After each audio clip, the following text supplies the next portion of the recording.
যে এটা লুটপাটের বাজেট। এই বাজেটকে বাইরে অনেকে বলছে চানাচোর মার্কা বাজেট, যা শুনতে ভালো লাগলেও খেলে পেট খারাপ হয়। আমি আমার কুষ্টিয়ার 3 আসনের জনগণের পক্ষ থেকে বাজেট সম্পর্কে কিছু আলোচনা এবং প্রস্তাবনা রাখতে চাই মহান সংসদে। মাননীয় স্পিকার, জাতীয় বাজেট একটি দেশের অর্থনৈতিক উন্নয়ন, সামাজিক নিরাপত্তা এবং জনগণের কল্যাণ নিশ্চিত করার অন্যতম প্রধান মাধ্যম। বাজেটের মূল ভিত্তি হলো রাষ্ট্রের আয় এবং ব্যয়।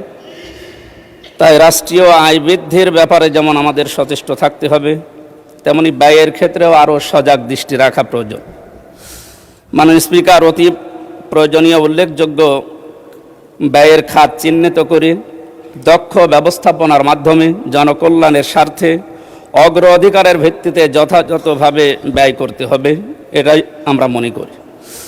রাষ্ট্রের আয় বৃদ্ধির জন্য কর প্রশাসনের আধুনিকায়ন, কর ফাঁকি রোধ, অর্থ পাচার, রপ্তানি বৃদ্ধি এবং বিনিয়োগ বান্ধব পরিবেশ সৃষ্টি করতে হবে। একই সঙ্গে সাধারণ মানুষের ওপর অতিরিক্ত করের চাপ না বাড়িয়ে রাজস্ব আহরণের নতুন ক্ষেত্র খুঁজে বের করতে হবে। দেশের সবচাইতে বড় গুরুত্বপূর্ণ বিষয় হচ্ছে বেকার সমস্যা। এই বেকার সমস্যা নিরসনে শিল্পায়নের প্রতি বেশি গুরুত্ব দেওয়ার প্রয়োজন।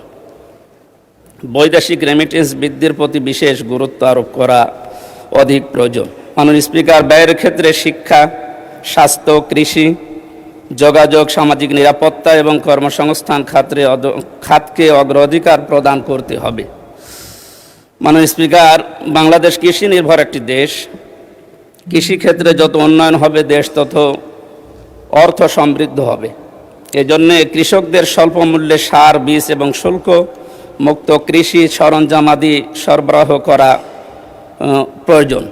শিক্ষা খাতে বাজেট বরাবরই কম থাকে, এবার যতটুকু হয়েছে আমরা চাই বিশেষত বাংলাদেশের বিশ্ববিদ্যালয়গুলোর গবেষণার ক্ষেত্রে এই বাজেটের সঠিক ব্যবহার যেন করা হয় এবং গবেষণার জন্য বাজেটকে আরও বৃদ্ধি করা দরকার। কথা তুললেই বলা হচ্ছে যে বাজেট নিয়ে সারা দেশে আনন্দের বন্যা মিছিল বয়।